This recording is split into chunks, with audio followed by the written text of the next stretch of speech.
From Life Course Associates, here's Warren Wright.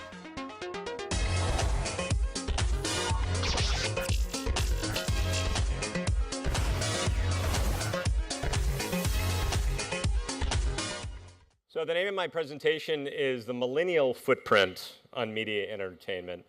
And I'm going to make a case that generations more generally, and millennials specifically, have an outsized footprint, will have an outsized footprint on our society, on culture, on our attitudes, and ultimately on the behaviors as it relates to media and entertainment. And I'm going to start the presentation by talking about a generation that's not the millennials. We love them, and they especially love themselves.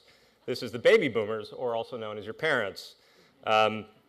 So what's the baby boomer story? Well, actually, it's pretty interesting. They were brought up at a time of remarkable prosperity in the United States. GDP tripled between World War II and the 70s when they were growing up.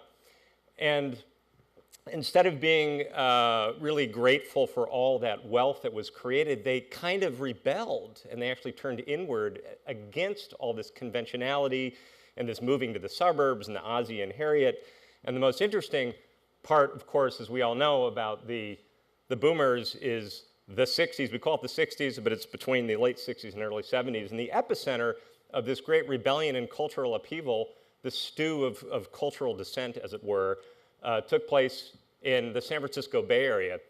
San Francisco Bay Area was a really interesting time back then.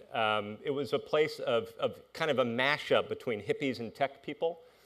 And a guy named Walter Isaacson actually just wrote a book called The Innovators, and in it he documents that the personal computer, which is one of the greatest kind of social changing instruments of our time, would never have been invented without the baby boomers, a couple of guys, kind of hippie geeks, in their garage, two guys named Steve Wozniak and Jobs, figured out how to build microprocessors. And they did it because it was cool, but they also did it so they could unhook from the grid, unhook from the mainstream, do their own thing, and a little bit of stick it to the man, okay? So this was the nature of the personal computer and how it changed everything. Fast forward 20 years, Generation X, very different experience growing up. The economy wasn't so good. This was a time of rising crime, a time of, they were known as the ignored generation. I don't know if you remember the movie Home Alone. The parents get on the plane and they look at each other and they say, "Oh my God, Kevin, we forgot Kevin." And so in the audience, we're like, "Oh my God, they forgot their 9-year-old," but it was kind of funny. And so this was the great ignored generation. These were the latchkey kids. Now there's a silver lining to this generation, actually, in that they became the greatest entrepreneurs of our time. So when you think about all the kind of business-changing moves that took place in this time, Napster destroyed the music industry, okay? It went from $11 billion to $3 billion in about 3 years. We know that Jeff Bezos, a famous Xer, completely rewrote the rules of big box retailers. And of course, the mother lode, Google, a couple guys, Stanford engineers, come along and say, you know, this Netscape browser thing isn't working really well. I think we could do it better. And what is more interesting is they said, well, I think we could build a business model around it through advertising. And so you guys are in the advertising business. This radically changed what the nature of advertising was. They said, we're going to bring some accountability to it, and it's a pay-per-click deal. And don't think anything else, right? So Google, you think about Google Glasses and Google Cars, 93% of their revenue is from advertising. They are very much of an advertising company. In fact, Mel Karmazin, the former famed CEO of CBS, went out to meet with these guys, found out what they're doing, came back, and uttered 3 famous words: "We're screwed." Everything changed, right? Typical Generation X, they get a hold of something, they change everything. Okay. Aristotle said that generations are shaped by history and then go on, and then history is shaped by generations. And indeed, the reason I'm telling you these going through the past 40 years was to give you an idea of the cycle of growing up and change and coming of age and the influence on our culture. Now, we don't know exactly what the generational footprint is going to be, but we have a clue. We could kind of buy a clue. If we know the enduring traits and characteristics of each of the generations, we could start to understand how they shape and influence the future. Now, The millennials is a generation that we've been studying for a long time. My colleague Neil Howe gave millennials their name back in 1991 in his famous book Generations, a bestseller. And we know, for example, that they were raised by doting parents. They were raised to feel special. They are pressured. They are programmed. They are bonded to their parents. They are networked to their friends. This is a very high-achieving generation. Actually, millennials have the highest graduation rate and highest education rate of any generation in U.S. history. They fear risk. They dread failure. They like structure. And of course, they're born into the digital age. Now, okay, so the rest of the presentation, I want to talk about these three footprints. So you saw all those kind of characteristics. Well, what does that mean in terms of the influence? Well, we've identified three things that we're calling hypersocialization, first life, second life blend, and the maker movement. It's a social generation, guys. Okay, so the words social and media never really was like a thing. That wasn't two words that really went together very much. As of 5 years, you never heard it, and now it is at the centerpiece of very much of this generation. I don't know if you've noticed, but millennials love everybody. They love their parents, and they love their friends, and they actually love the community they're in. They're a very kind of can-do, civic-minded, optimistic organization, a group of individuals. A study that has been done for the past 30 years, the U.S. Family Institute stated that 82% of millennials have absolutely no problem with anyone else in the family. That's a pretty high percent. Back in '93, Gen Xers, 75% of Gen Xers agreed with that statement. And boomers, you know who you are, less than 50% actually agreed with that statement. So huge, huge kind of social differences as it relates to relationship between family. Clearly, millennials put a high value on relationships. We all kind of know that. Friends are at the center of what they do, of how they think, of who they are. They are defined by their own network of friends and so forth. And it is no surprise that it was a millennial who invented a company that allowed his generation to talk to each other and communicate with each other, right? To go back and forth and find out what each other are doing and so forth. We don't think that could have happened with any other generation than with Mark Zuckerberg. Like all big movements in culture, when a big thing has happened with one generation, it tends to kind of influence the other generation, which is why 57% of everybody in the United States has a Facebook account of all generations. 73% of millennials have a Facebook account, and which accounts for roughly 500 million people worldwide. So, all right, so everybody knows what this is, right? This is a controller, a game thing. It's not just a controller. We call it an enabler. And if you notice, there's a white button on there. I'm going to get a close-up of a different one. It's called the share button. So this is an amazing story. So these people at Twitch TV, which you haven't heard of, you have to hear of them. They have 50 million unique visitors a month. That number is correct. They went to Microsoft and Sony, and they said, you know, if I could put this button on this thing, it allows people to communicate with one another so they could play games together, and they could broadcast, and they could watch, and so forth and so on. This exploded the gaming industry, which I'm going to give some more examples of later in the presentation. All right, first life, second life blend. So never before has the line been so blurry between the virtual world and the real world. Technology has almost kind of, like millennials grew up with technology, it kind of happened on their first day, right? So they're born and they are one with technology. And this is a great contributor to the comfort level they feel with technology, how they think about it, how they interact with it, so forth and so on. One of the speakers before had mentioned the company Oculus Rift. Of course, Facebook bought them for I don't know how many billions of dollars.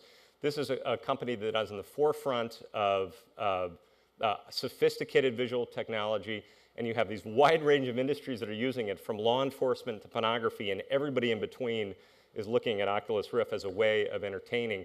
And by the way, if you're spending more time with those glasses on, you spend less time watching conventional TV and less time doing things that you typically would. I didn't know IRL was a thing until about 18 months ago. I think you guys know in real life, IRL, and we're at the point where we actually have to distinguish between real life and not real life, right, and the virtual world. We never had to do that before, but we're well into the IRL world. It seems that for every event that happens, there's a doppelganger virtual event that happens. I don't know how many of you folks watched the World Cup over the summer, but there was also something else going on that's been going on for a while now, and it's the virtual World Cup, and there's 2.5 million people that play this game, and 20 to 30 million people that tune in to watch people play this game. It seems like whatever virtual thing there is also, whatever real thing there is a virtual thing. We do a lot of work for MTV in our consulting work. One of the things we found was that millennials, more than half of millennials feel that life is like a video game. And for the very first time, psychologists are noting that young people are actually dreaming in Second Life and actually dreaming in a virtual world. The last footprint is the maker movement. Now, this is a movement that's been around for a while. Maker culture is kind of learning through doing. The difference is now it's digital, and now it's social, and now we could share what it is that we create and what we do. So Pinterest and YouTube, always a cat in every presentation. I just have to do it. But this is you know, by the way, I heard the most amazing statistic, if you remember anything of all the presentations today. Ipsos did a poll within the last few months. 30% of millennials' media time is spent with UGC, with user-generated content. That is remarkable. Again, if they're doing that more, they're doing something else less, and that has a huge implication. Of course, big business knows all about this. Disney's all over this.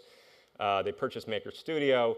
Microsoft, of course, purchased Minecraft. They also have Spark, where players create and creators play. Brilliant. We think Maker Movement falls into two camps: education and avocation. On the avocation side, this is a screenshot of Twitch, by the way. This guy in the bottom left, not the cartoon guy, but the other guy, actually broadcasts, and millions of people watch him, and he makes $300,000 a year just playing video games. Fullscreen's another company that you'll see a lot of. They were just bought by AT&T. Robot Turtle is something, if you haven't heard of, you will. It's a game that teaches 3-year-olds how to code and program.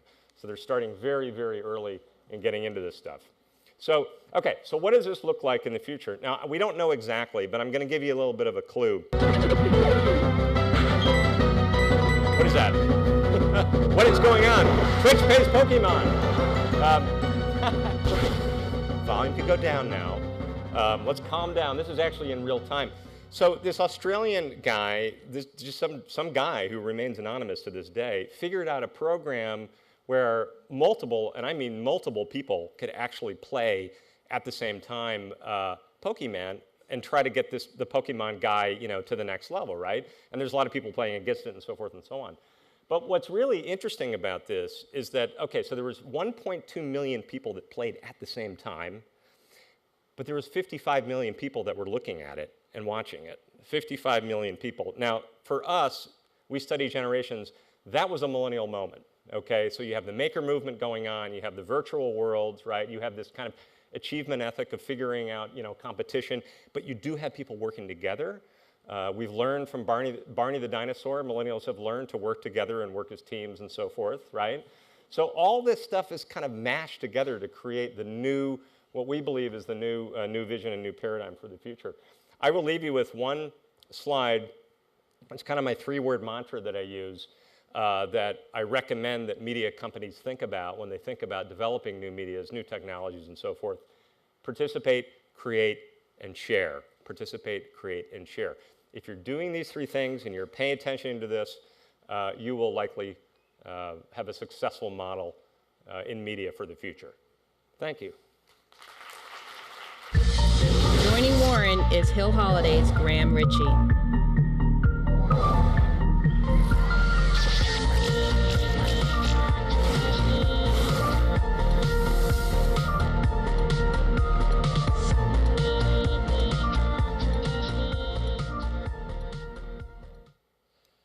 Fantastic. Well, if any of the tweets need to go by, I think we're going to get a few interesting questions as we go on. Great. But I might kick it off and just start with something you said to me when we were first talking, preparing for today's session, that this generation really, truly do see the world through the network of others rather than through their own eyes, which is perhaps what my generation did. And I guess for someone who's relatively new to America, or living in America, a country that in its DNA is the rise of the individual, individual rights, my own success. Do you think American values are going to change given what you're seeing? Yeah, I mean, this is really an issue not just of really media habits. This is an issue of, we think, profound cultural and societal change in the United States. And as you say, I mean, we have very much of an individualistic, capitalistic society, each man for himself. I do see a different dynamic with millennials, and again, I think I mentioned Barney. Yeah. But the whole notion of working together as a team and as a community and being able to connect really quickly and real easily. One of the statistics that's remarkable, UCLA actually does a survey. They've been doing it for the past 40 years, and of incoming freshman students. And they asked a question about, is it important that you help others in need? And actually, that is at 70% right now, which is the highest it's ever been that they've measured in years and years. So you do have kind of more of a collectivist mentality. Right now, the Republicans are really having a hard time figuring out how to reach millennials. There's a 16-point gap between Democrats and Republicans that relate to millennials. So you're looking at a dramatic shift. By the way, there's 100 million millennials. So it is the largest generation in U.S. history. It is the most educated. It is the most diverse. I heard a statistic the other day that's remarkable. If you line up all the 80-year-olds in the United States, 5% are non-white. And then if you line up all the people that are 5 years old or under, 52% are non-white. So millennials are the generation that really is kind of leading this diversity and togetherness charge at the same time. Great. Well, look, thanks to Audience Express. If you've got any questions, please tweet them out and we'll ask Warren as we go. One of the things that strikes me is sort of the revenue model shifts that we're starting to see, sort of the peer-to-peer, the virtual goods, everything seeming to be free. What advice or what thoughts do you have in terms of how the entertainment industry is going to have to think about that?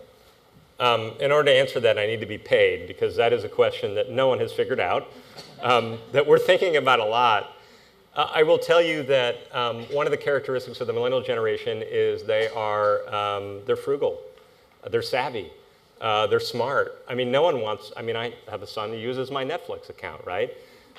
This is a generation that is not used to paying for things. And so, on the other hand, this is a generation that when they get behind a brand and they're interested in a brand, and a brand is connecting to them authentically, and as I think we learned from Rainey and a generation like, the best advertising models are the consumers and the people themselves that are using that, and that Tyler, I can't remember his name, Tyler, something that Rainey talked about is a peek into the future, I think, of revenue sharing modeling and the future of revenue in that industry. Yeah, right. So they're used to not paying for anything. They're used to not paying for anything, and they're starting to, the oldest millennial's 32 now, so they're starting to buy houses, they're starting to settle down and so forth, and at least make an income. At least the older ones are. The younger ones are having a much more difficult time finding jobs. The economies they came into is much worse than the older generation. But it is a dynamic that's going to be very challenging for the industry, I believe. I'm not sure why I was so surprised, but that driving sense of achievement, something we talked about, really did sort of strike a chord. And I guess that sense of they go to each other for shared knowledge and expertise. I think the commons, and it made me really think through about, so will I be employing people in the future where it doesn't really matter about an MBA degree or a college degree at all, but what their following is, or how many like buttons they've got behind their particular area of expertise. The value of social currency in the future is going to increase exponentially. The notion, the higher education business is in a lot of trouble right now. They have demonstrated that they are churning out kids that are not prepared for the current workforce and what the workforce needs. And clearly there is that notion of social currency and that value that brings is everything in the future, I think. Great. Well, no questions came through, which I can't believe because of all the tweets, but we're time's up already. Great. But thank you very much. It's a pleasure.